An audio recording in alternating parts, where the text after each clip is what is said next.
today we're going to talk about that. Perfect. All right, good morning and welcome. It is 9 a.m. Tuesday, July 14th, and it is the start of a new fiscal year for Madera County. We're going to go ahead and call this meeting to order. Council, do we have any additions to the agenda? Good morning, Chair, members of the board. There are no additions to your agenda. Excellent. Could you please read our closed session items into the record? Yes, thank you. Under closed session for today, you have a conference with your labor negotiators. Your agency designated representatives are Shanika Dixon, your Director of Human Resources, and Sabrina Mendez, your Human Resources Manager. The employee organizations, all units, and all classifications of unrepresented employees is scheduled to be discussed. You have two existing litigation matters, both at Madera Superior Court. One is under the name Cardoza versus the County of Madera Groundwater Sustainability Agency, and the other is Valley Groundwater Coalition versus the County of Madera. These are under Government Code Section 54956.9, subsection D1. There's a request to conference with your real property negotiator. In this case, it's your County Administrative Officer, Matthew Treber. Under negotiations is a county property located at 328 South Madera Avenue in Madera, California. Under negotiations is price and terms for the sale, exchange, or release of that property under Government Code Section 54956.8. And the last is a conference with your legal counsel under Government Code 54596.9. There's a significant threat to exposure, and that is one case. Thank you. Excellent. Thank you for that. Do we have any public comment for our closed session items this morning? None online. All right. Seeing no public comments, we will retire into closed session.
Excellent. Welcome back. It's just after 10 o'clock, which means it's time for our regular session of the Madera County Board of Supervisors meeting. Council, do we have any reportable action at a closed session? Chair, there's no reportable action from your closed session. However, there is a request to recess back into closed session for the remainder of the items. Thank you. Thank you. At this time, I'll look to my colleagues for anybody they'd like to open and close the meeting in memory of. Seeing none, I'm going to ask Pastor Sammy Neely with the Mount Zion Missionary Baptist Church to lead us in the invocation. After, I'm hopeful Michael Stone with Scout Troop 116 can lead us in the Pledge of Allegiance. I would add a member of our community in Chowchilla, Mr. Jerry Bear, who passed away just recently, a good friend to many people in the community, and I've known him for 35 years. So we'll definitely miss Jerry. Thank you. Thank you for that. And just a correction, it looks like we're going to have Supervisor Poitras lead us in the invocation. Thank you. Very good. Let's all stand. Let's pray. Father, we're thankful for this this great nation that we live in. We just celebrated our 250th anniversary. This is the year, and we are blessed beyond measure, and we just thank you for that great blessing. We pray for today's meeting, and just cause us to seek you in our decisions. And we just thank you for this great opportunity you've given us. We ask in Christ's name, amen.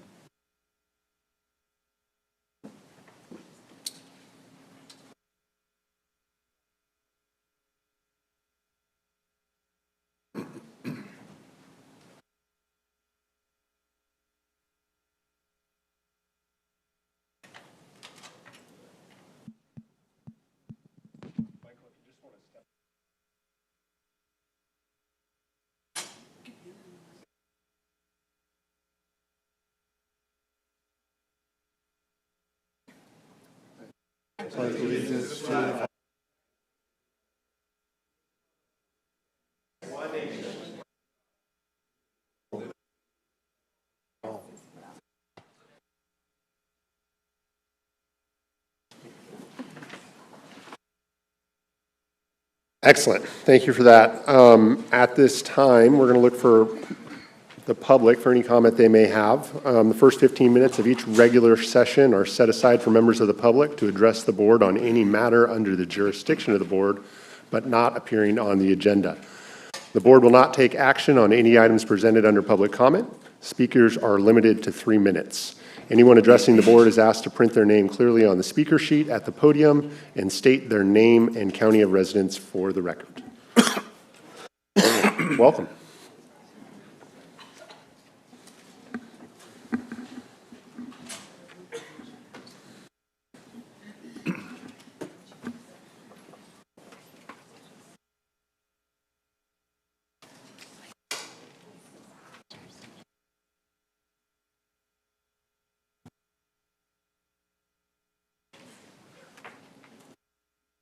Good morning. Good morning. Alicia Paris. I live in Hidden Lake Estates. I appear before you today respectfully to raise concerns regarding the inconsistent application of Madera County's building moratorium in Hidden Lake Estates. My family has resided on our property for the last 10 years, and for several years of those, we've applied for various permits and have been denied. Some of those permits we applied for were permits for failing and dangerous structures on our home, and it took us over probably a year to get them through because we were quoted the building moratorium.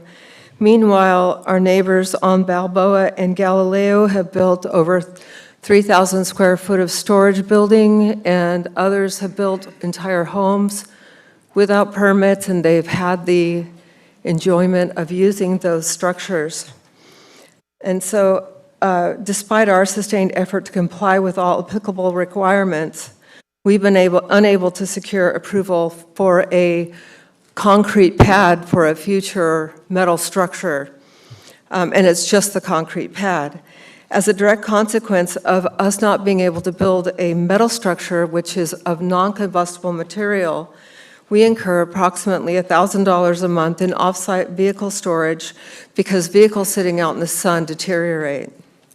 This ongoing financial burden is a result of the decision to adhere to county's permitting process and comply with the law in good faith. At the same time, it's evident that other property owners have constructed homes and metal shops without permits during the moratorium. These structures remain in place, and the county is aware of their existence. This disparity in enforcement effectively rewards noncompliance while disadvantaging those who have chosen to follow the rules, like my family. Such inconsistencies undermines public confidence and sends a message that adherence to regulations may result in unfavorable outcomes.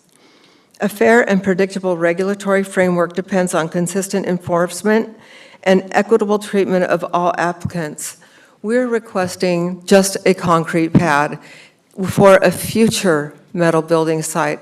We're willing to put adequate water storage on that site so that should, wildfire or other fire happen, we would be able to address it with our own water storage.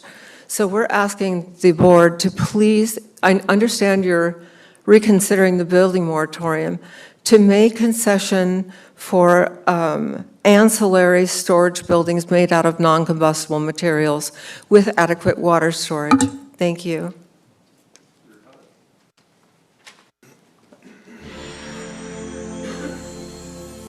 Morning, Sheriff. Morning, Chairman, members of the board. I wanted to take just a moment to recognize some of the great work that our office did over the 4th of July holiday weekend.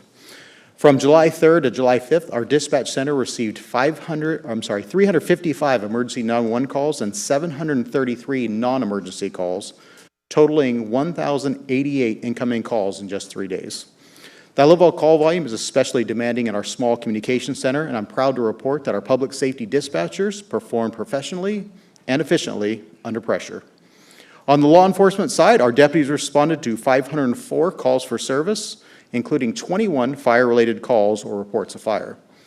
On July 4th alone, we responded to 12 fire calls, significantly fewer than the 29 our previous year, but thanks to the outstanding efforts of our CAL FIRE partners, none of these escalated into large fire incidents. As you're likely aware, our deputies, both on land and water, responded to a stabbing incident at Pine Slope near the Forks Resort. Due to the quick responses from our team, Sierra Ambulance, Highway Patrol, and the Department of Forestry, the victim received immediate assistance, and the suspect was quickly apprehended. The victim is now recovering in stable condition. Our boating unit maintained a strong presence at Bass Lake throughout, logging 220 patrol hours across 5 vessels. Deputies made 761 proactive vessel stops. They mitigated 536 hazards through inspections, and they terminated 44 voyages for hazardous reasons and contacted over 3,569 individuals in just those 3 days. Most notably, we had 0 deaths, 0 serious boating accidents, and 0 reported injuries this weekend. I believe this is due to our proactive messaging and our boat patrol unit not only making their presence known, but also educating boaters through their contacts. I also want to highlight we did not make a single boating under the influence arrest, and even passengers were overwhelmingly sober. Something noted not only by our teams, but also by the stakeholders around the lake. And that speaks volumes about our community's cooperation and the visible deterrent effect that our enforcement has on the community. I want to thank our dispatchers and deputies for the dedication and professionalism in managing our busiest weekend of the year. Thank you.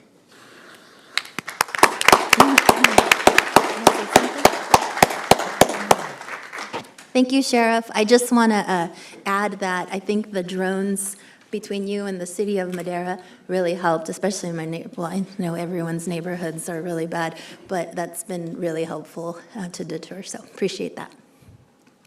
Thank you for that, Supervisor. And for the benefit of the public, we have Scout Troop 116 here today to make a couple public comments. Obviously, they're leading us in the Pledge of Allegiance earlier. So I just want to welcome you all. Thank you for being here today and look forward to what you have to say. Thank you. Good morning, Board of Supervisors. My name is Ivan Diaz. Obviously, I'm a resident of Madera. I'm also a scout of Troop 116. Imagine being stuck in a thick London fog, unable to see where you're going. That's exactly what happened to the founder of Scouting America, W.D. Boyce, in 1909. Out of the fog, a scout approached him and guided him to his destination. When Boyce offered to pay him for his help, the scout refused, saying it was simply his daily good deed. Scouting America was built upon values like resilience, courage, and selflessness. Many of these values that began with one simple act in the fog. Even today, its mission remains the same, to prepare young people to make ethical and moral choices throughout their lives. Scouting doesn't just build skills, it builds the character that help bring these young people to where they are today. And with that, Troop 116 would like to present Madera Supervisors with the 250th anniversary patches to commemorate their work for the city and the anniversary of our union.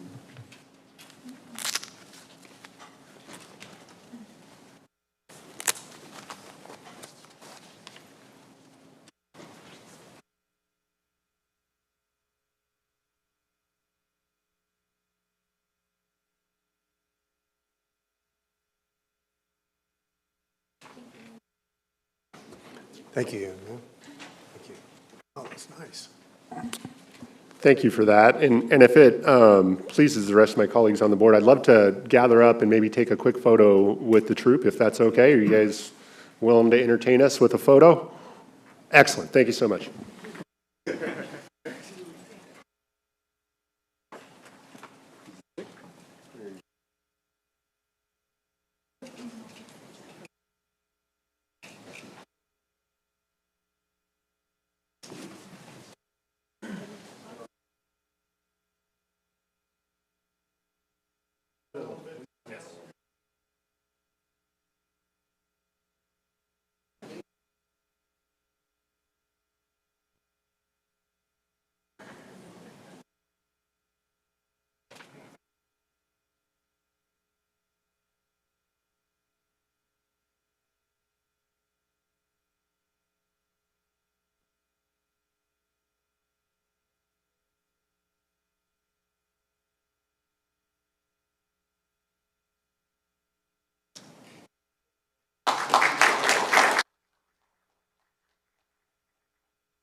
Good morning.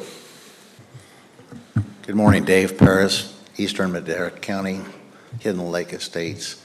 My wife pretty much addressed every point that I have, but I want to re-stress the fact that this building moratorium that was enacted in 2009 was specifically addressed due to the water treatment plant, which was going to be very important and a priority by this board to get that water treatment plant completed. And I think we're in 2026 and we're not seeing any true progress.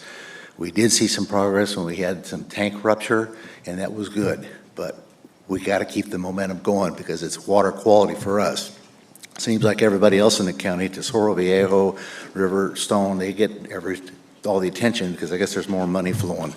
But we have people with young kids that we need our water improved, as well as the road, which is a safety issue, and I've talked to Jared, and I'm going to talk to him again about some other issues. But the building moratorium was primarily for new construction. We have homes that need attention, yet there are 5 buildings that have been allowed to be built, 3 of them being occupied, and that is against the building moratorium, and the county is not doing anything about this. That's a violation of the moratorium, yet they prohibit us from building a simple concrete pad in preparation for a building in the future.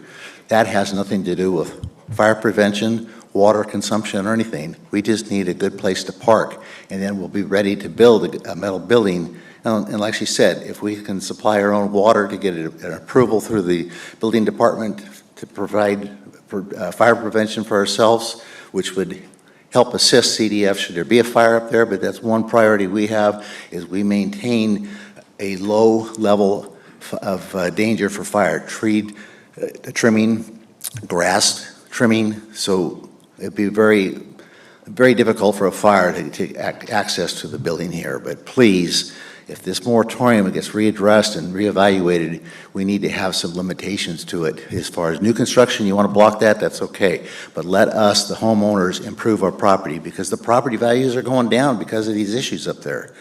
So please take that in consideration. If you have any questions, please feel free to contact me directly. Thank you. All right. Welcome. Good morning, Chair, members of the board. I am Lieutenant Richard Gutierrez with the Madera County Sheriff's Office, and I wanted to take a moment to allow our 4 new deputies to introduce themselves to the board and the community. These men graduated on June 25th and are now in training. Notably, during the academy, Deputy Macbeth received the top academic award out of his class, and Deputy Gibson received the number 3rd spot. But without further ado, I'll let them come up here and introduce themselves. Good morning, Chair and board members. My name is Aiden Alanese. I'm 22 years old. I'm from Fresno, California. Prior to this, I was employed at the Madera County Jail as a correctional officer at the age of 19. Worked there for 2.5 years, and now I've been given this opportunity to serve the County of Madera. And I'm beyond grateful for this opportunity and extremely thrilled to serve this community. Thank you all.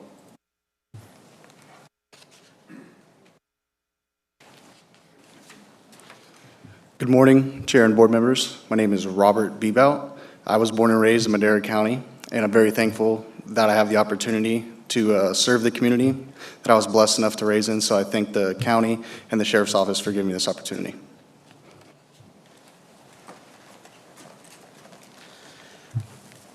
Good morning, Chair and board members. My name is Nicholas Macbeth. Been a resident of Madera County for approximately 14 years. Been affiliated with the search and rescue team for Madera County Sheriffs for approximately 12 years. And when the opportunity came to be sponsored by the county, I stepped up. And I want to thank you for the opportunity to be sponsored. During my visit of the academy, I did achieve top academic, and I'm very proud of that. And I'm looking forward to being a guardian of your community. Thank you very much.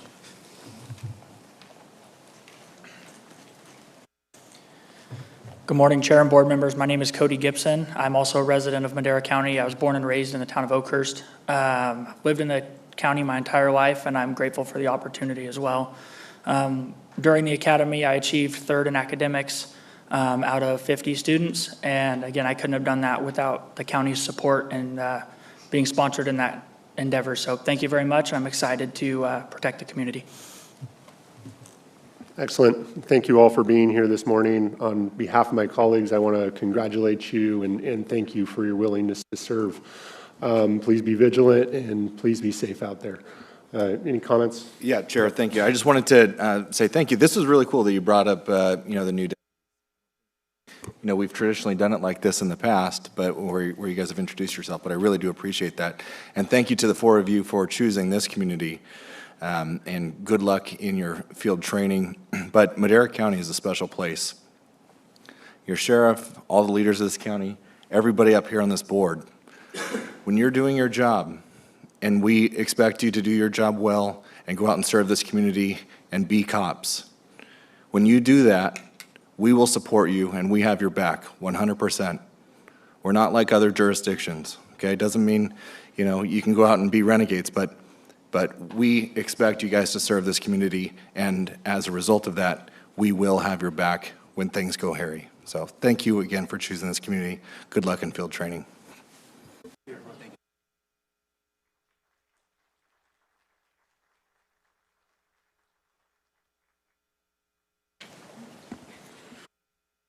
Morning, Chief Pendarvis. Good morning, Chair and Board of Supervisors. Larry Pendarvis, Madera County Fire Chief. I stand before you this morning to introduce and welcome our newest battalion chief, recently appointed Battalion Chief Andrew Durrell, which will be overseeing our Madera Valley Battalion. Chief Durrell is no stranger to Madera County. I'll let him introduce himself, but he is a Madera County resident. Started in the Awani Station quite some years ago and recently promoted from the Fresno Kings unit. So I'll let Andrew introduce himself to you.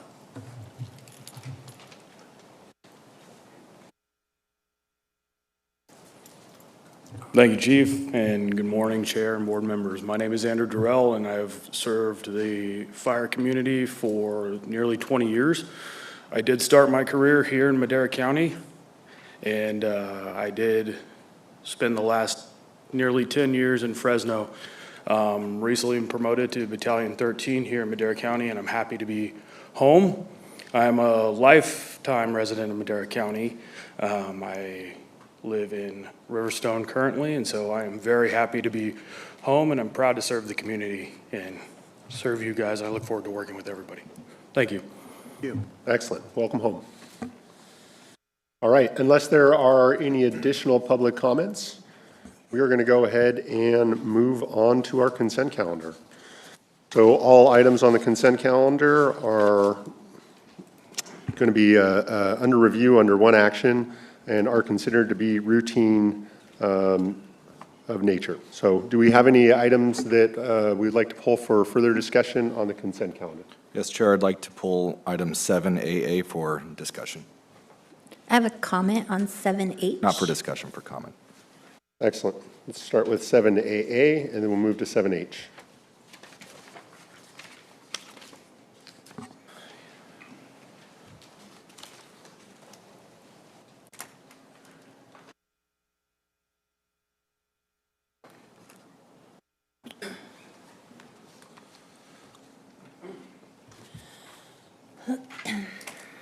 Good morning, Chair and Board. Jason Clark with Sheriff's Office.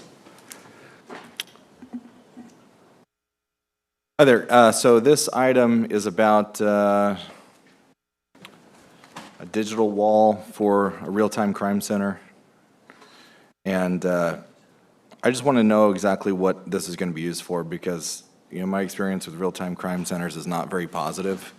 They sound neat and they sound fancy and they sound super technical, but in practice they are very expensive wall hangers. And so I just want to know what's going to be different with this. What is it exactly going to be used for? I saw license plate readers, I saw some other things in there, but when it actually comes to me it seems like a lot of the same. So help me understand exactly what this piece of technology is going to be doing and how it's any different than the others. Absolutely. I don't know what your experience is with the other ones, but for this one, it is a start of a real-time crime center where we'll add programs that we currently have, such as Peregrine, Mark 43, our CAD system, as well as LeoSite, which is a incident command program, which when we have a critical incident, we can put somebody or assign them to this real-time crime center. They can start running real-time data, provide information, and give us intel and things that we need for that incident as it's happening. We're also going to add other programs in the future as we progress. So this is just a starting point.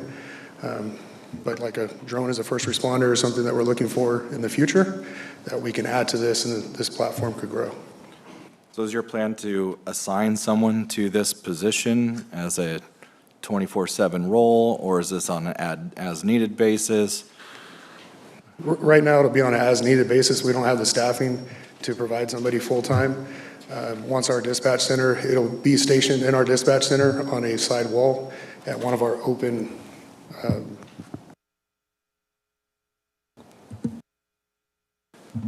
sorry about that. It'll be at one of our open stations that we have. And as a critical incident takes off, we'll bring somebody in, or one of the dispatchers will roll over there and assist us with this programming.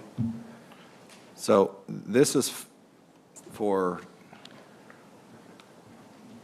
$121,000 for design, installation, and support services of a video wall system. So is it? No, it says video wall system. There will be 4 displays on the wall where it'll be displayed live. However, there will be actually like a CAD system set up. There will be a monitor, a desktop. They'll work at a station. It'll be a workstation for them to sit at and gather all that information. And so you mentioned drone.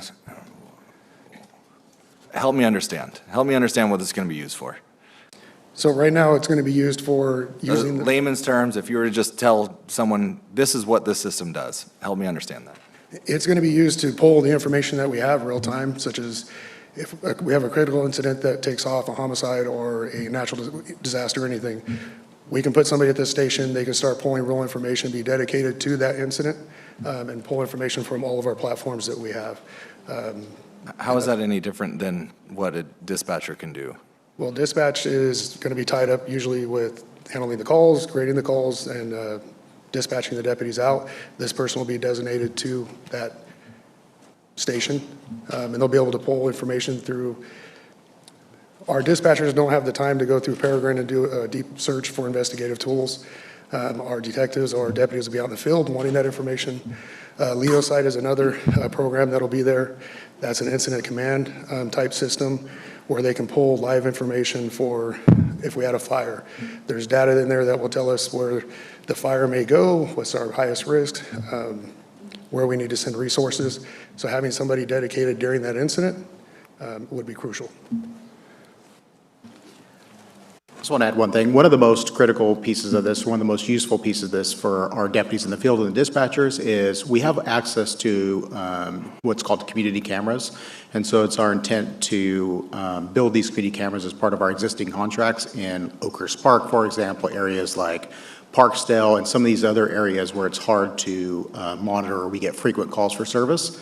And so when we do get dispatched to a call or someone calls in about Oakhurst Park or Parksdale or some of these other truck stops and that type of thing, the dispatcher can immediately turn around, look over her shoulder, and see what's actively going on live. So it is a great resource when we have a critical incident, but for day-to-day usage, all of our existing platforms will plug into there. So whether it's looking for stolen vehicles on some of these existing cameras or just responding to everyday calls. I just don't know how that correlates to this big, huge wall system, though. Like what, because this is only for through 26 through 28, so 121,000 for. Yeah, it's the software and everything, to integration as well as the equipment. So it's not just the hardware, it's also the software back end of the platform. Okay, so this is an integration software, so it integrates all these other things, so that's really what you're paying for, is just the integration? Right, and the hardware itself is also expensive, having the large monitors and whatnot. And I'd also like to point out that this was purchased or being purchased with grant funds. Is this also going to be like a dispatch aid where on a higher level incident, you'll have someone come in and do premise history and start running names and running wants on people? Is that basically what the intent of this is as well? Exactly. Yeah, so as Assistant Sheriff Clark mentioned, on a day-to-day, it's part of the dispatch center. It's essentially, for layman's terms, a third or extra dispatch cubicle area. And so, but it's visible by all dispatchers that are currently working.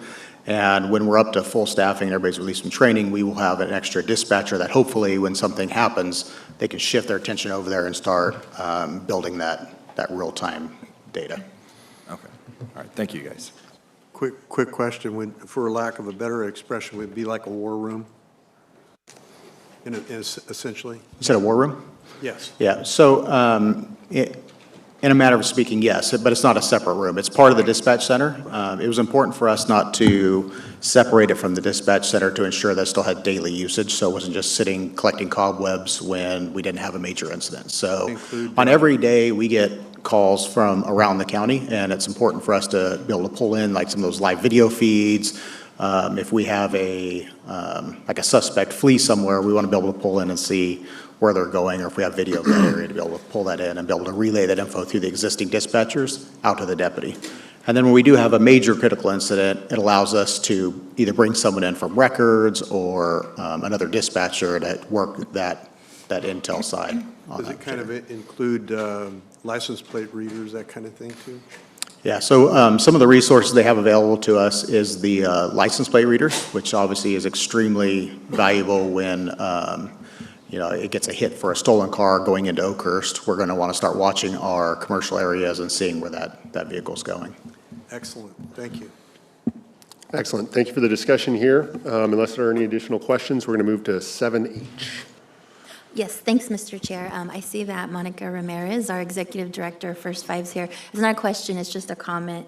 I see that we are appointing Mallory Timmons, who will represent the Ranchos area, but there's currently a recruitment for the city of Madera proper. So I just wanted to make that announcement that if anyone's interested in serving on the First Five Commission, we are accepting applications for that for consideration. It's a great opportunity.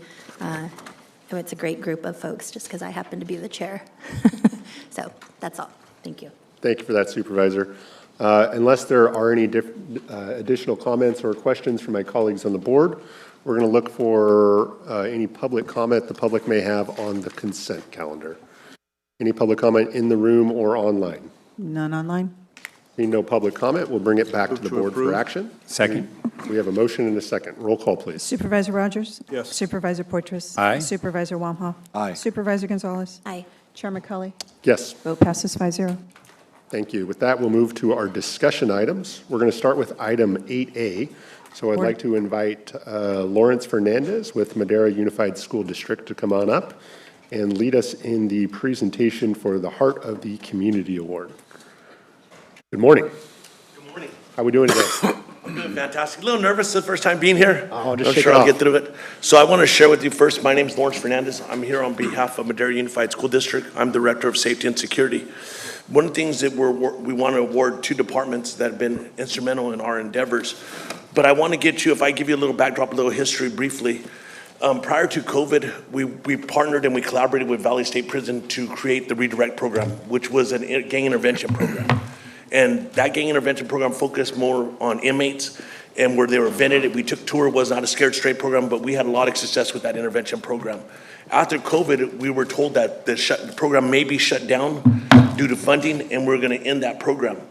But we've had so much success in gang intervention in Madera Unified. We just knew, myself and our gang consultant, Hector Garibay, knew that we couldn't let it just go by. So we got together and we started thinking, we said, let's reach out to our local partners. And our first stop was Under Sheriff Estes. We met with Under Sheriff Estes. We told them what we wanted to do and what we wanted to collaborate. We wanted to build an infrastructure for gang intervention within our community and within our local departments. And to our surprise, Under Sheriff Estes said, let's do it, let's make it happen, and let's get this done. And then basically after that, we started going, and Assistant Sheriff Blim jumped on board and took this program to a new direction. With that being said, we went to another stop, and we stopped at Madera County Probation Department, and under the direction of Chief Galindo, we met with him, told him that we wanted to explore creating a gang intervention to help our community and get kids out of gangs. And our chief at probation said we'd love to be involved, tell us where to start. And then it grew into doing tours at the juvenile hall. So basically what we do is we want to give the kids a tour. This is not anything to do with Scared Straight, but we want to show them where their behaviors will get them. We've had a great template with Madera Unified School District on showing that template, but we thought what would be best for our locals to come involved and our leaders and our premier agencies like the Sheriff Department and probation to give their touches. And it's grown. We're on our second year? Yeah, 2 years. Second year or fifth visit. And in our award presentations are those two departments for their steady, fast work in gang intervention, changing the lives and behavior of our children in Madera County. And my only regret is I wish I would have came to them 20 years ago, because I didn't know how easy they would make this and how they have took it their own. And they have morphed this program into something really great. And it's not only to Sheriff Poe and his department and to the probation department, but their officers have really jumped involved in and really got their hands dirty and saying, we want to make a change in our community and make a change in intervention. So our first award goes to Madera County Sheriff Department, to Under Sheriff Estes, the sheriff, and Sheriff Blim, and all of their members of their department.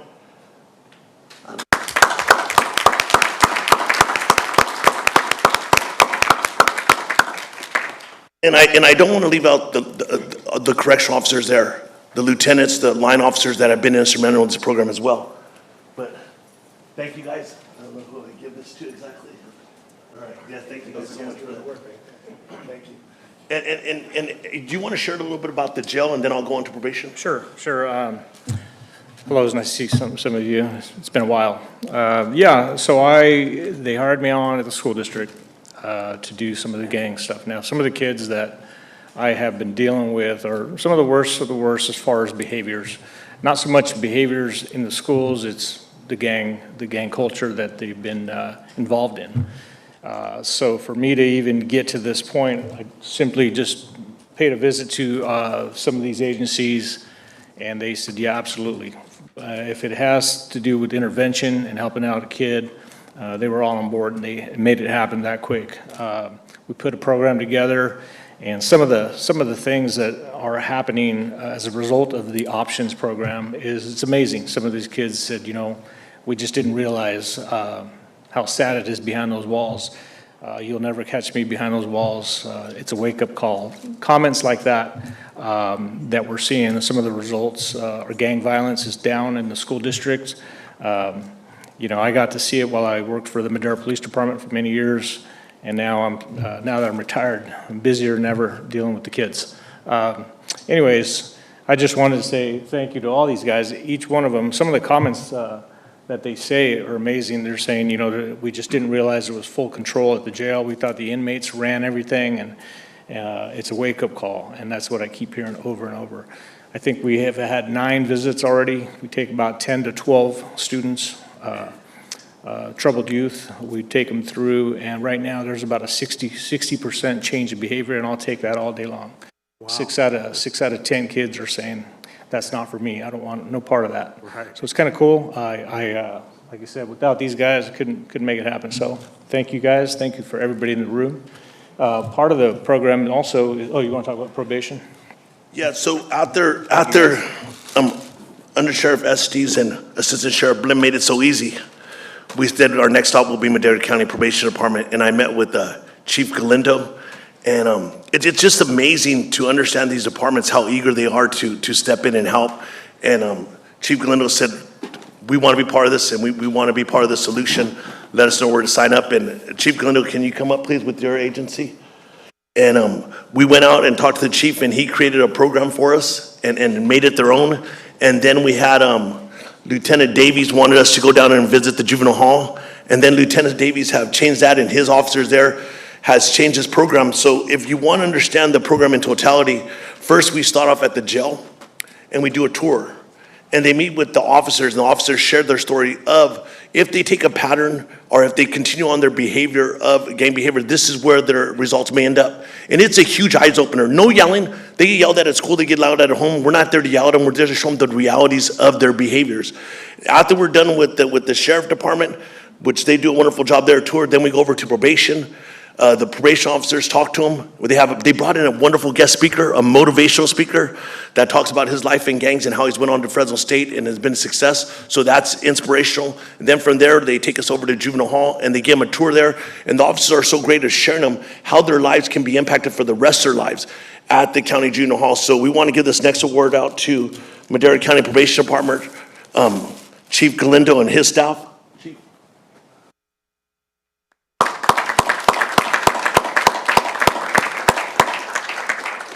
You know, they definitely made it happen, but I don't want to leave out all his staff that's here today. Lieutenant Davies, all the juvenile hall correction, the supervisors. I mean, it takes a big lift to get these kids there, but when they're there, it's having a huge impact. So I just want to reiterate again, I want to thank our sheriff department, our Madera County Probation Department for being steady fast and their true commitment to gang intervention in our community, because these two departments, along with Madera Unified and our police department, are changing the lives of our kids in our county. That's a wonderful experience to be able to have this collaboration to change the trajectory of our children. And as that comes, our crime will get better and we won't have kids making bad decisions and a life of crime. So thank you guys today. I'm a little nervous, but thank you guys and thank these agencies. I don't know if you want to have anything to say. No, I just, like you said, it sounds like you said it all. I really appreciate the fact that they've committed to next year. We have 9 additional visits. And so I already have a list of kids. We'll take them through and see if we can make 60% of those. My goal is to get 100%, but we gotta be realistic. I'll take 80. 80% is my goal, to try to change those behaviors a little bit. And it's working. So thank you guys. Thank you very much. Quick comment. Yeah, I was just going to say thank you both for the presentation. Lawrence, if you hadn't said you were nervous, we probably wouldn't have known. So you did a phenomenal job with the presentation. Supervisor? Haven't seen you in a long time. Good to see you again. Yeah, great shooter at the range. Thank you. Good teacher.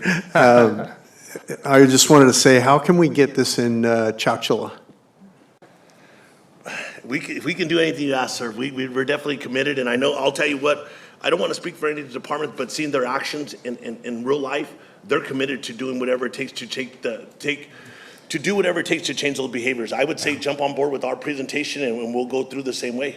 I'd love to connect with you guys on this because we have a serious issue there, a developing issue, and I think we can head it off at the pass. If you ever make the time, I have some dates. You'll come with us and you'll see it firsthand. Right on. I love it. Pretty good. I love it. I'll leave my contact information. They all have it. So, you know, you want to take a visit, we'll save you a spot. Absolutely. Thank you. And thank you for what you're doing. It's amazing. Yeah. Thank you. And like I said, you guys have some wonderful agencies. It's a great partnering with them, and I wish I would have did this 20 years ago. Imagine how far we would have been in success. So thank you. You guys aren't off the hook yet, so don't go anywhere too quick. I see Chief Galindo. Did you have some comments you wanted to make real quick? I'll be quick, and I just wanted to first comment on Supervisor Rogers, and so you have our 100% support, and so we will work with Madera Unified and Chowchilla School District to figure something out.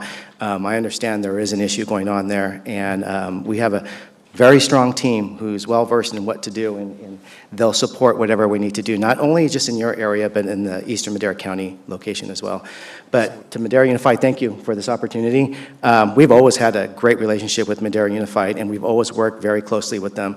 And we have done some really great things together, and we'll continue. It's my goal to continue to do that. So thank you for recognizing this. Thank you. Thank you, guys. Excellent. Thank you all. Sheriff.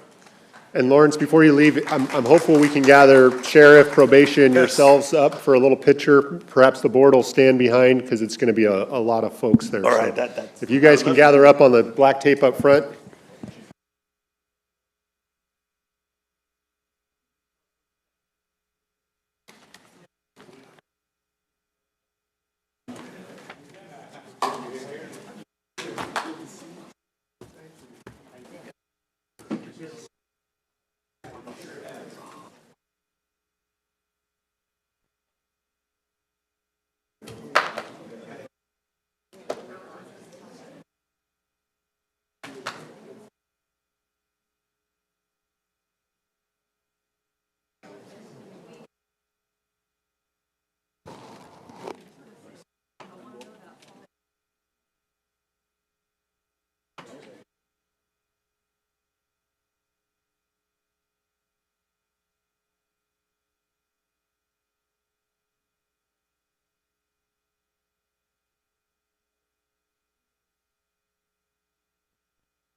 Thank you, guys. Thank you. Be safe out there.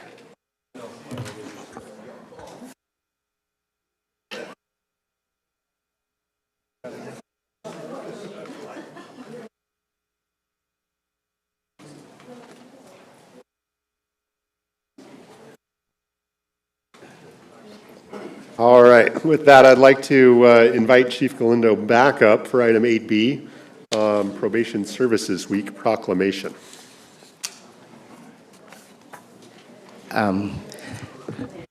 If I could get my team right behind me, I would really appreciate that. Moments like this requires, you know, everybody involved. So if you're comfortable standing up and standing right back behind me, I would appreciate that. Because I would imagine we're going to be taking a picture shortly.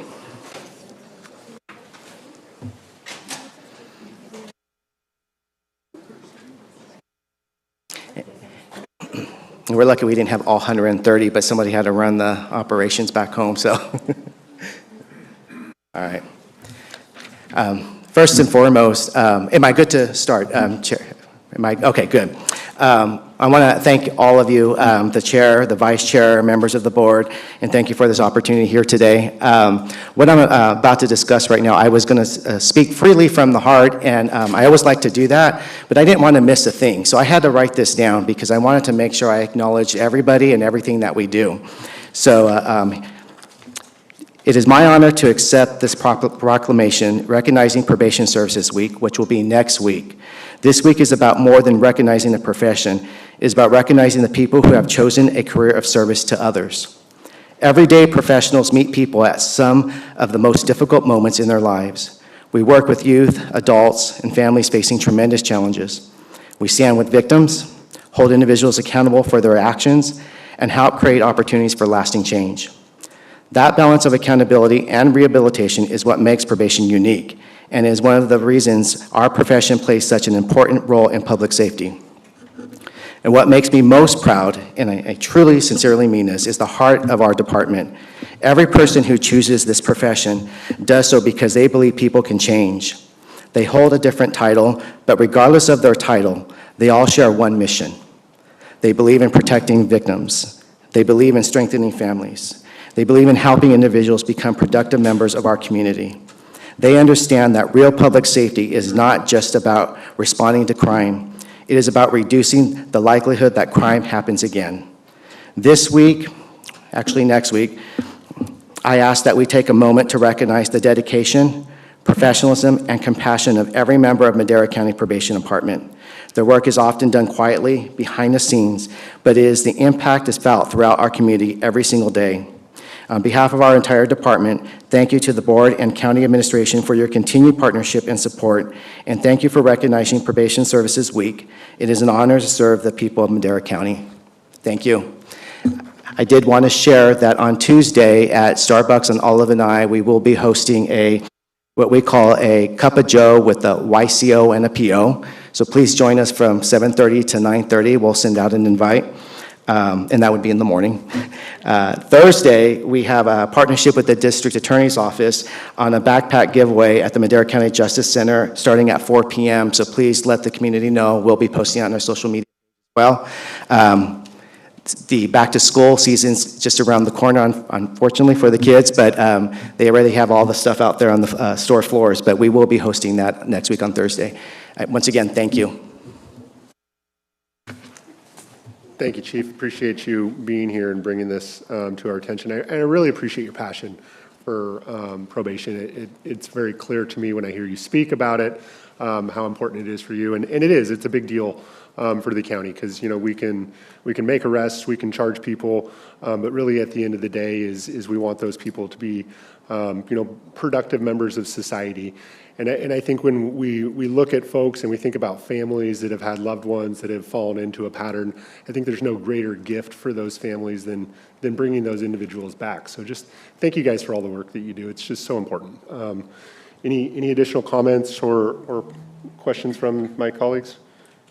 Mr. Chair, I'll just add that I took the opportunity to meet with you and your team over in your offices. Really appreciated all of the new things happening and really the team building. So I'm surprised you're not wearing your jerseys today, but That'll be this Thursday.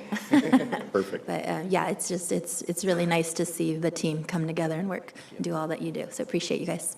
Thank you. Excellent. And Chair, I want to, you know, with everyone here,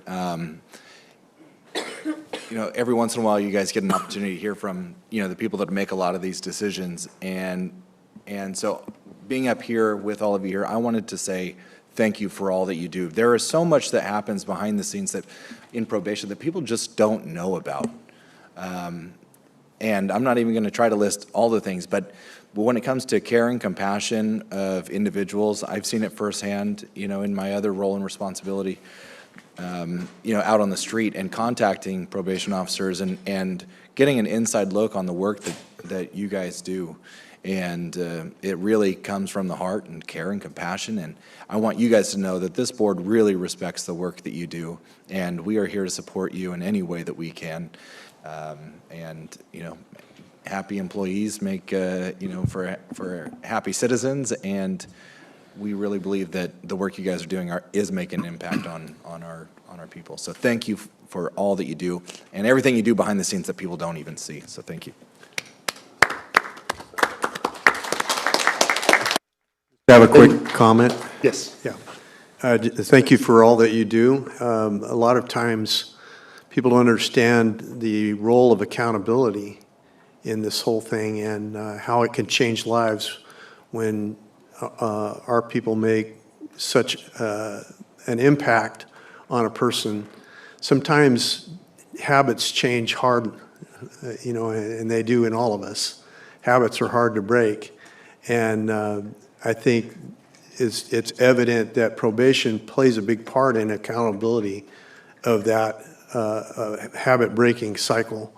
For a lot of people, it's who you hang out with, it's where you go, those kind of things, and you know better than anybody else because you deal with that on a daily basis. And thank you for what you do in changing lives and making the community safe. That's what it's all about, and I appreciate it. Thank you. Thank you, Supervisor. Any additional comments from the board or from the public? Hearing none, we do have a big proclamation here, so big we couldn't find a frame for it. So let's gather up. I'll bring it down to you guys, even if the board wants to stay back, kind of like we did on the last photo, that'll probably be helpful in making sure we all fit.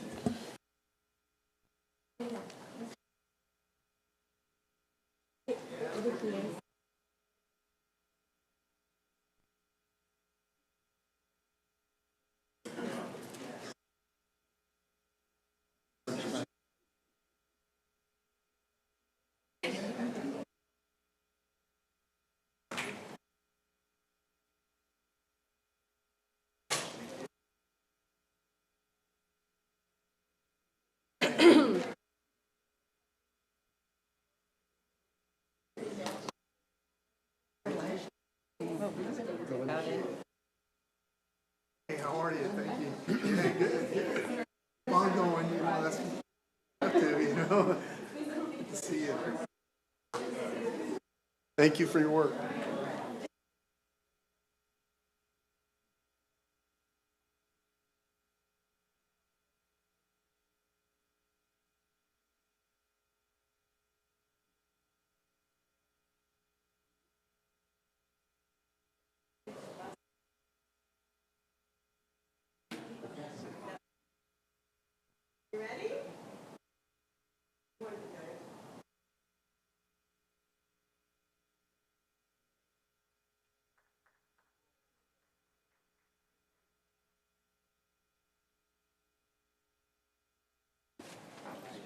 Good to see you.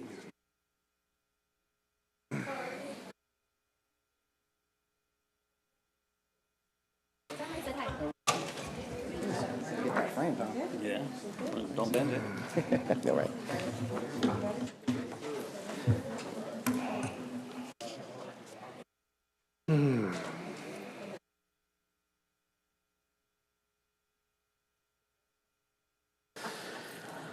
All right, with that, we are going to move on to item 8C. County Clerk Recorder, Register of Voters, discussion and consideration to adopt the certified results of the primary election held on Tuesday, June 2nd, 2026, as set forth in the statement of all votes cast. Good morning. Morning. Welcome. It's freezing in here. You tell Rob that, and the first thing he does when he gets here, he turns the AC down. Trying to keep you awake. I guess so. I'm definitely awake. Well, it's over, thank God. Rebecca Martinez, Clerk Recorder, Registrar of Voters, with you this morning. I thought I'd provide a few facts for you before I make my request for you to accept and adopt the results. But as you can see from the election summary that was provided, Madera County had a 39.59% voter turnout, which is kind of consistent with the state average, which was 40.77, so we weren't far off. We did have a higher turnout than our neighbor, Fresno County, and slightly less than what Merced had on the other side, so we were doing well from that perspective. Just a little bit of information about the staff and the office. As a result of the elections team that I have, they manually extracted or removed 32,632 ballots from the blue ID envelopes. It was a lot of work. It takes a lot of time to extract ballots. It's not just removing ballots from an envelope. It's a process that they have to follow that's quite lengthy. And in actuality, because we had a ballot that was 2 cards, they extracted 65,264 cards from the envelopes, which also means that the team verified 30,320 signatures. It was fun. All I can say is we did it, Madera County. Massive thank you to the incredible team in elections, clerk, recorder, and the mailroom staff, and all the departments that always come to my aid. I just have to ask. And they are there and ready and willing to assist me in any way that they can.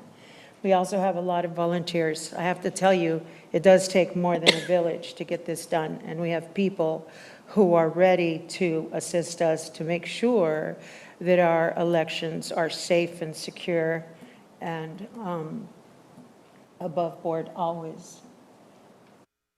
Without them, we would not have been able to roll out a flawless election. And with that, I do have to say, I do know that I had a request. I think it was a request. It could have been a demand to not certify the election. I have certified that election. And just so you know, the only way to stop the certification of an election is to go to court and get a court order. With that, I'd request that this board accept and adopt the certified results and declare the winners that are reflected in the document. Thank you. Excellent. Thank you for the presentation. Very much appreciate it. Any comments or questions from my colleagues? I just have a question, and thank you so much. Great job. You mentioned request/demand or something for somebody to not certify the election. What would that have been about? Some kind of political thing or somebody? So there is an organization that sends us PRAs quite often. They're very extensive. In the last one, they asked for records, which we are gathering those. We consider that request part of a PRA. But they also requested that we not certify the election because it's Wow. fraught with fraud, and every registrar is going to certify their election. We had a deadline of the 26th. There was a huge push to make us count faster. And so almost every county certified their election on the 26th of the month. So Good. Well, anyway, regardless, great job. Thank you. I appreciate that. Any additional comments, questions? I do, Chair. Yes, sir. Just a shout out to your team for being awesome.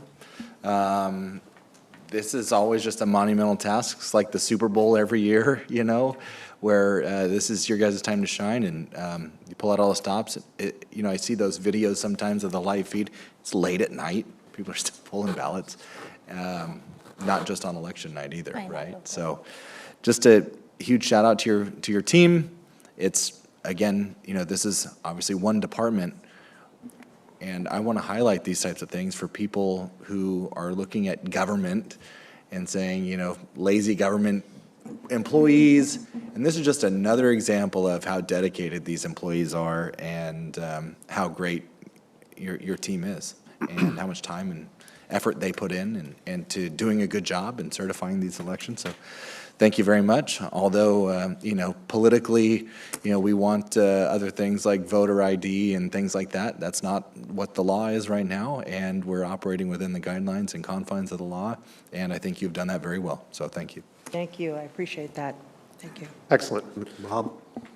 Yes, sir. Yeah, I just wanted to chime in too and say thank you from the very outset of and it's been that way since I've been in office, which is 16 years.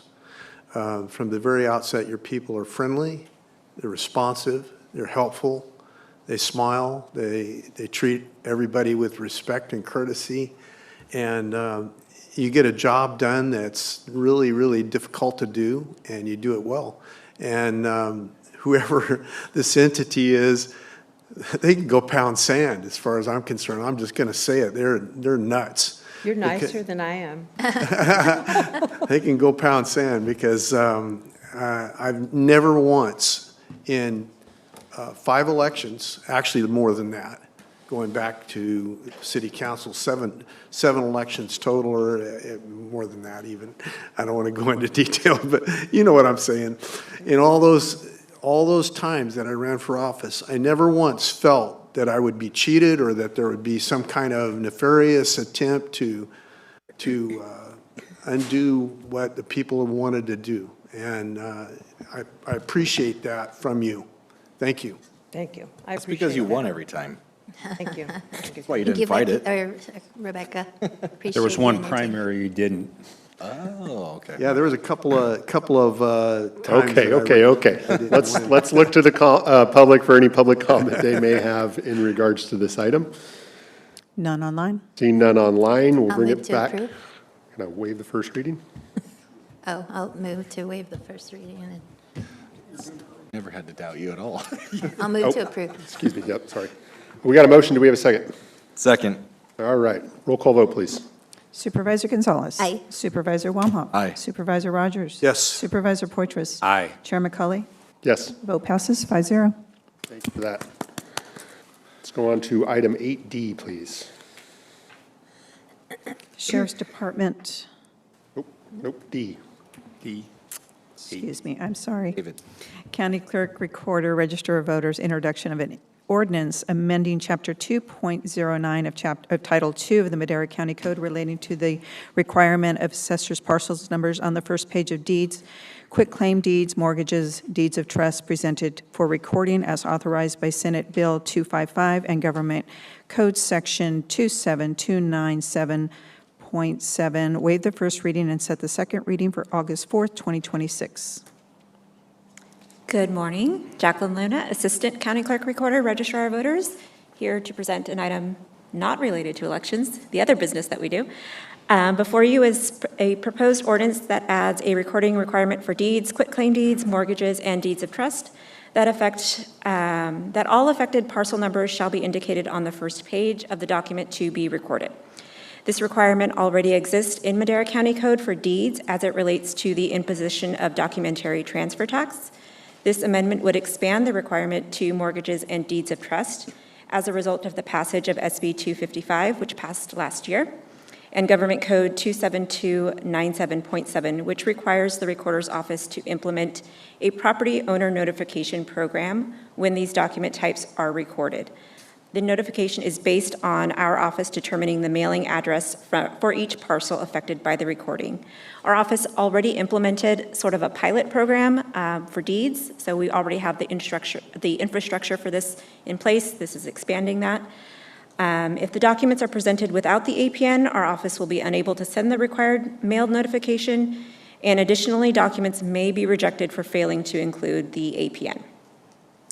Additionally, requiring the APN on these document types will allow the clerk recorder to more efficiently identify the affected property, coordinate with the assessor's records, and generate the required notices, reduce processing delays or errors, and provide an additional safeguard against real property fraud.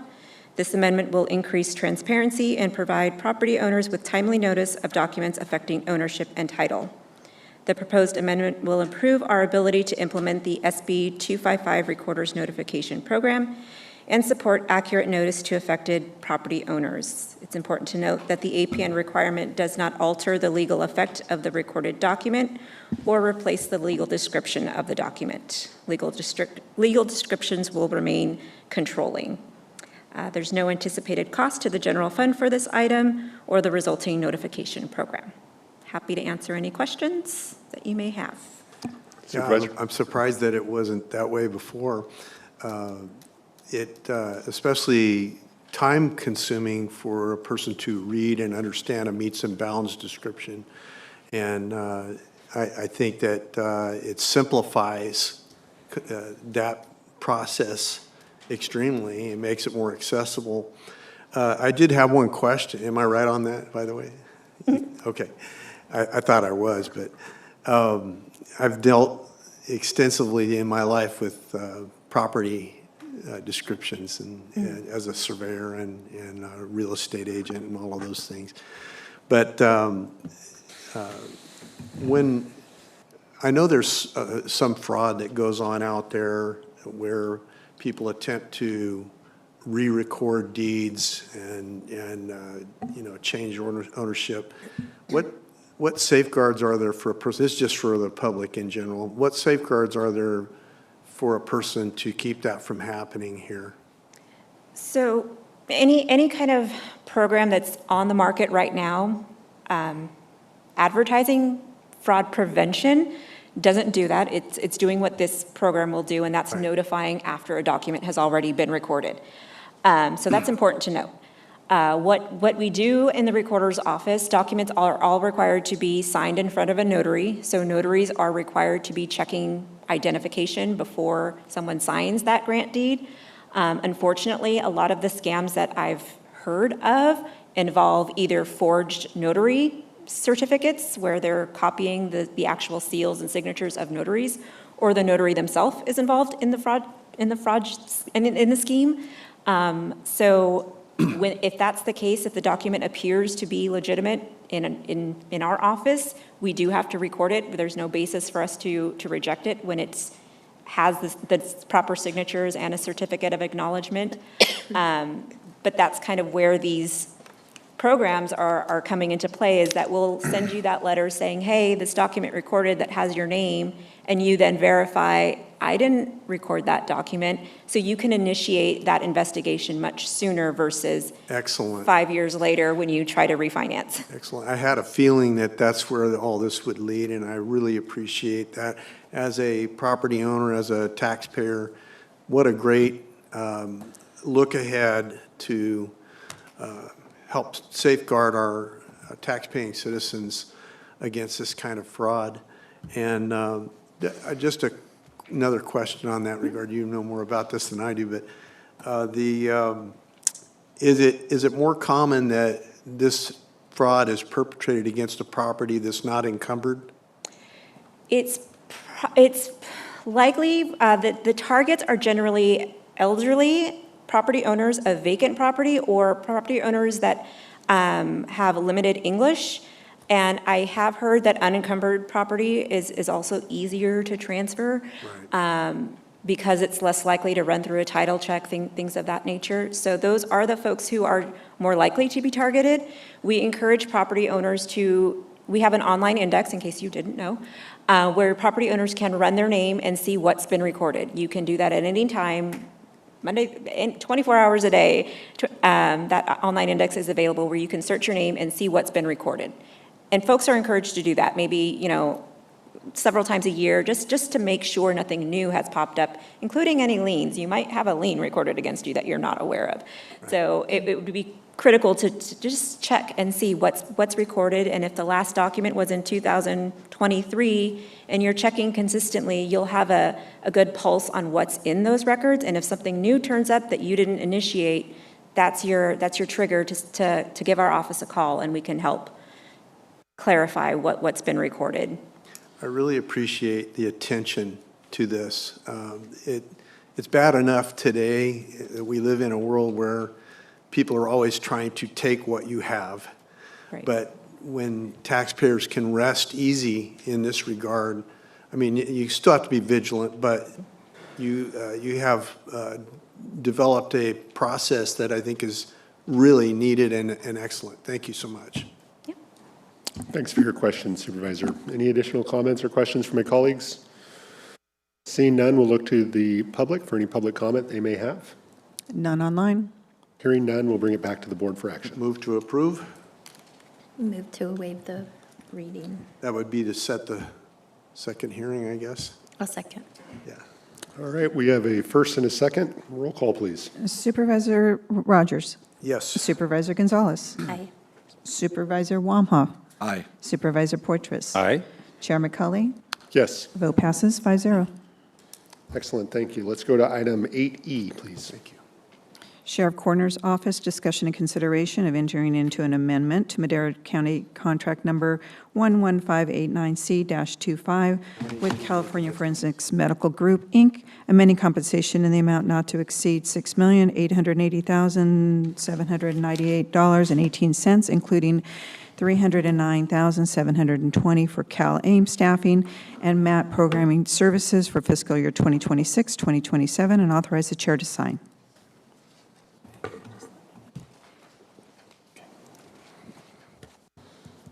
Good morning. Good morning, Chairman, members of the board. Assistant Sheriff Rob Blem, I oversee the jail. With me is Lieutenant Ben Mendoza. He oversees our medical division as well as the Cal-AIM program, which we'll be discussing. I have prepared a PowerPoint for you to discuss this. So this is asking you to consider an amendment to the current contract with CFMG WellPath, who is our medical provider for the jail. This would be the fourth amendment to the contract, and this covers the fiscal year 26-27, which is the last year of our medical contract with this provider. As a side note, in a future date, we'll be coming before the board to ask direction on where to go with that. This current contract is, bear with me for a moment.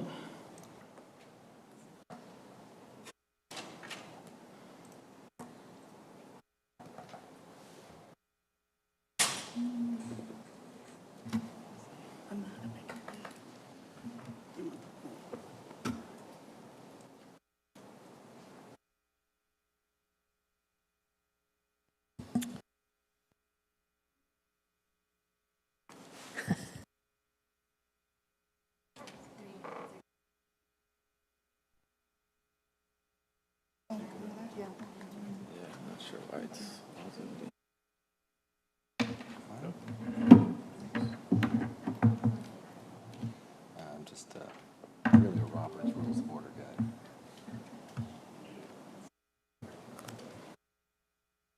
Yes.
Doing it 1:30 today.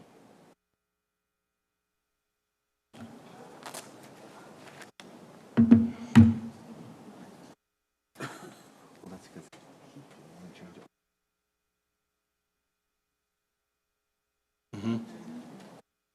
I'm not really interested in changing it to 2. It's not. The screen's fine. They just changed it. It should just show this slide.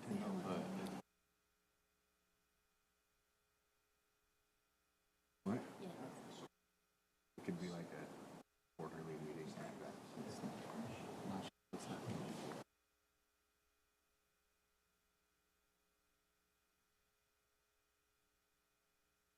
Next year it's going to be every other first and third.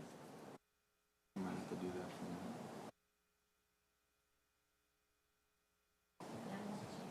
About third and fifth.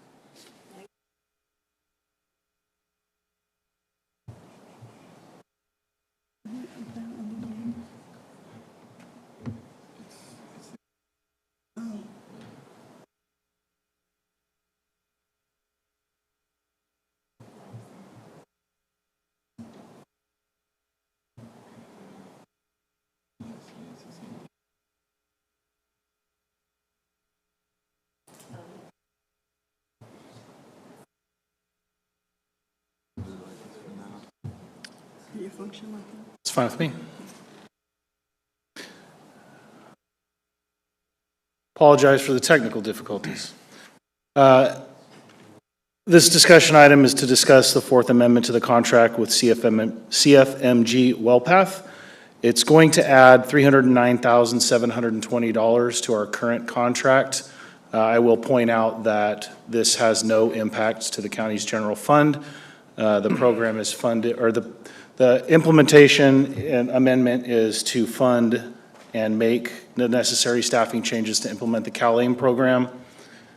The CalAIM program, as we can see right here, is a state mandate, is not an optional program. It's mandated by 4011.11 of the Penal Code, and essentially ensures continuity of behavioral health and various Medi-Cal treatments for inmates in the county jail. Also supports pre-release Medi-Cal services for eligible justice-involved individuals. As I said, it's going to add $309,720. Essentially, it's to support the implementation of CalAIM, which will go into effect October 1st of this year. CalAIM will include what I described already, as well as MAT, or medication-assisted treatment expansion, and Medi-Cal coding and billing services. The unique or nice thing about the CalAIM program is that any services we provide under it will be billable and reimbursable to the county. So essentially, all things being equal, the program will be self-funding. Here's a breakdown. The increase, the $309,000 increase, is broke down into two separate spots: $42,911 for a mental health professional, 8 hours a week, and then $266,809 for MAT programming and the staffing that goes along with it. Further breakdown of the MAT programming. This is the breakdown of all the personnel, medications, laboratory testing, drug screens that'll be required as a part of medicated assistant treatment. For those of you that aren't familiar, essentially the primary purpose of it is to treat individuals with opiate addiction that come into the jail. And as I said, to date, the county has already received $3.5 million in PATH funding, and earlier this month we received an additional $300,000. That has funding several employees, to include Lieutenant Mendoza's position. The financial impact, as I had already said, is $0 to the general fund. So with that, I would ask you to approve the amendment if you don't have any questions. If you do, I'm here to answer them. Excellent. Thank you. Any questions, comments? Seeing none, we'll look to the public for any public comment they may have. None online. Hearing none, we'll bring it back to the board for action. Move to approve. Second. A motion and a second. Roll call, please. Supervisor Rogers? Yes. Supervisor Wamhaugh? Aye. Supervisor Poitras? Aye. Supervisor Gonzalez? Chair McCauley? Yes. Vote passes 5-0. Thank you. Let's go to item 8F, please. Thank you. Thank you. Public Works Department, Engineering Services Division, Madera County Bridge Prevention Maintenance Projects. Discussion and consideration of entering into an agreement with Consor North America, Inc. in the amount not to exceed $832,500 to provide engineering services for the Madera County Bridge Prevention Maintenance at various location projects, and authorize the chair to sign. Discussion and consideration of approval to authorize the Public Works Director and his designee to issue notice to proceed in accordance with the provisions in the contract. Discussion and consideration of approval to authorize the auditor controller to issue payments for contingencies up to 10% of the contract award amount per established county policy. Discussion and consideration of approval to authorize Public Works Director or his designee to authorize to solely issue and approve contract change orders in accordance with Public Contract Code, not to exceed authorized contingencies. Excellent. Good morning, Jared. Good morning, Mr. Chair, members of the board. Jared with Public Works. Sorry. Director of Public Works. This item before you this morning is considering a contract to award to a consultant for assistance with our Bridge Preventative Maintenance Program. And I do have a short presentation to go over some few things about our bridges, just to give a little bit of background and understanding. So, Mr. Chair, members of the board, Jared with Public Works. This item before you this morning is considering a contract to award to a consultant for assistance with our Bridge Preventative Maintenance Program. And I do have a short presentation to go over some few things about our bridges, just to give a little bit of background and understanding. So Oh, that's a little off, but, okay. So we have approximately 143 bridges in the county that are in what's known as the National Bridge Inventory System. So we actually have slightly more structures in the county. However, anything under 20 feet or less is not considered a bridge, and so it's not in the bridge inventory nationally. Caltrans performs our inspections of our bridges on a biannually basis, and unless they are considered in poor condition, and that inspection happens every 12 months. From those inspections, they generate a bridge inspection report, which provides information about the condition of the bridge and also gives work recommendations on particular items to take care of to help maintain that bridge structure. That could be anything from painting to just guardrail replacement, things like that. In some cases, it will be ranked low enough to qualify for rehabilitation or full replacement. And so for some of the minor stuff, our crews are able to do some of that work, but some of the things that are a little more complicated, we do have to contract out. So that's kind of where this program comes into play. The Highway Bridge Program is a federal aid program, provides funding for local agencies, both for preventative maintenance and for rehabilitation or replacement. And again, the bridge inspection reports are primarily what are used to categorize and qualify the bridges for the program. It is a competitive program that we have to apply for and compete statewide for those funding. And so there is limited funding from the federal government that comes into that program, and that's all administered through the Caltrans Local Assistance Office here in District 6 is where we work through. So slides kind of cut off on the screen here, but so as far as the Highway Bridge Program, we currently have 15 projects that are programmed or accepted into the program as part of the 2024 prioritization cycle that we just went through. That represents about $43.9 million in work, in bridge work. In the HBP program, there's an 88.53% federal funds, and then the 11.47 is what's considered a local match. And we use primarily our gas tax road fund money, and then also in some cases SB1 and Measure T to help with some of the matches on those projects. We do also have 3 more projects that are pending in the 2026 prioritization cycle. So hopefully we'll be able to get those in as well. I would say that getting 15 projects into the HBP is something that does not happen really ever, I don't know. We have an excellent team, and particularly Hayden Hinkle is very strong at dealing with this program and putting together his applications. So to have 15 projects accepted into the program is pretty unheard of. I could tell you there's a lot of other agencies that are asking us how we did it. We're not going to tell them our secrets, but it is a big accomplishment. So within the Highway Bridge Program, there's also a subprogram called the Bridge Preventative Maintenance Program. And that program also funds local bridges, but it's primarily focused on preventative maintenance type stuff that ideally will help keep your bridges in better condition and not fall into that poor category where you're looking at replacements or rehabilitations. And so some of the goals there you can see, again, in maintaining existing bridges in a good or fair condition, addressing structural deficiencies before rehab or reconstruction, and really generally just to extend the life of your structures. We have quite a few very old bridges, I think back to like the 1940s in some cases, so you can imagine they've been around a while and seen a lot. And of course, standards and things have changed over time as well. So we have 34 projects that are included as part of this Bridge Preventative Maintenance Program. which represents about $3.8 million worth of estimated costs. Unlike the HBP program, this program funds 80% with federal funds and then 20% with the local match. So the recommendation for today is to award the agreement with Consor North America.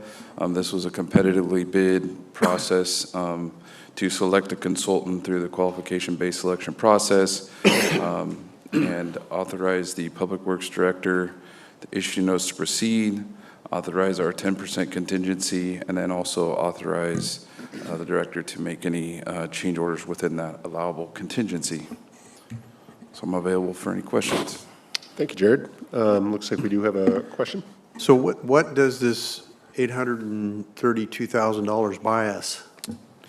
So what this contract is for the consultant to essentially take all these 34 bridges, evaluate what the work recommendations and the conditions are, and then develop what we call the plan specs and estimates for each of those projects. So it's kind of like taking 34 projects and putting them all into one, and then developing the bid documents to put these out to bid and have contractors perform this work for the county. Okay, it can't be done in-house. I mean, we're getting the recommendations already from Caltrans, right? Yeah, unfortunately, we do not have the staff or the manpower in-house to tackle all of these. And we do have a time frame that we have to get this put in place and utilize these funds to get these projects moving forward. And so we're, much like a lot of our projects, we're seeking assistance from consultants to help us with this. And the funds are coming from road funds? The match portion, yes. So that's nearly $1 million that we won't have to do roads with. Well, we won't be paying all that. 80% of that gets paid by the federal government. Okay, so we're only 20%. paying 20% of the 832? Right. Okay. Yeah, so we're leveraging federal funds, which is... That makes a big difference. Yeah, yeah. Thank you. Excellent. Thank you for the questions. Any additional? Chair? Yes, sir.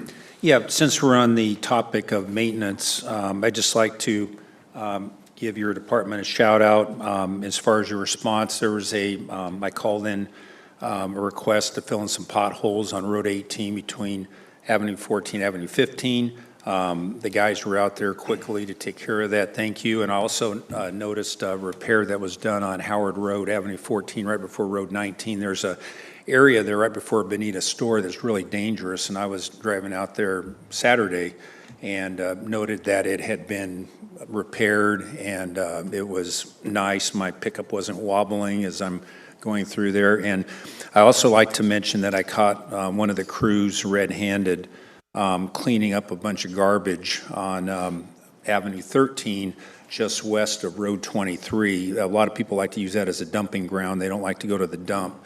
And so anyway, our crews are out there rather quickly, and I thanked them for being there. But anyway, just wanted to give a shout out to Public Works for the great response time. Thank you. Appreciate that. Our crews do work hard, and it's hot outside, so definitely a rough job this time of year. Thank you for the comments, Supervisor, and thank you for all the great work, Jared. Leveraging those local dollars, that's exactly what we're trying to accomplish here at the county. So keep up the great work. With that, we'll look to the public for any public comment they may have on this item. None online? Seeing none, we'll bring it back to the board for action. Move to approve. Second. Got a motion and a second. Roll call, please. Supervisor Rogers? Yes. Supervisor Poitras? Aye. Supervisor Wamha? Aye. Supervisor Gonzalez? Aye. Chair McCauley? Yes. Vote passes 5-0. And tell Hayden thank you and give him a big shout out for whatever secret recipe he's got for adding all those bridges. I will let him know. Excellent. So I will remind everybody, we do have additional closed session to go back into. Before we do, I'd like to move through supervisor and staff reports. So we'll start with Supervisor Rogers. Yes, I attended the county GSA for Chowchilla area. Okay. Mr. Chair, I don't have a report, but I failed to mention, I think we failed to mention this morning to open and close in memory of, if we could let the record reflect that we want to honor retired Sergeant Mark Stritzel. Yes, And I apologize to the sheriff and the department for failing to recognize him. I believe his funeral services are later this week, and he was still a county employee. He was a reserve deputy. And so anyway, maybe the next meeting we can do this more appropriately, but I would like the record to reflect that we are opening and closing in his honor. Thank you for that. I appreciate it. Thank you. Supervisor Wellma? Nothing to report. Supervisor Poythress? Just, thank you. I'd just like to mention there will be a groundbreaking ceremony Thursday at 10 o'clock on the corner of Yosemite and A Street for the SR 145 downtown roundabout, road diet, et cetera, project. And again, that'll be at 10 o'clock. And it's a $22 million from Caltrans and 3 from the city of Madera. Excellent. It's what I call the nip and tuck project. It doesn't really deal with the internal organs and some of the things that really count, but it looks cute. Thank you. That's a nice way of saying it. Okay, thank you. Thank you. All right. Karen? Nothing to report, thank you. Council? Can't follow that, thank you. Mr. CIO? Nothing to report. Excellent. Thank you. I want to thank county staff, Jamie Bax and Matt Trieber for joining me last Wednesday. And I want to inform the board, as a result of a letter we sent off to Chief Schultz with Forest Service last fall, we were able to secure a meeting with our regional Forest Service office to talk about a couple key priorities up in the Sierra. So thanks to staff for joining us at that meeting. It was very productive, and I look forward to more meetings to discuss these priorities. So with that, we will retire back into closed session.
Recording in progress.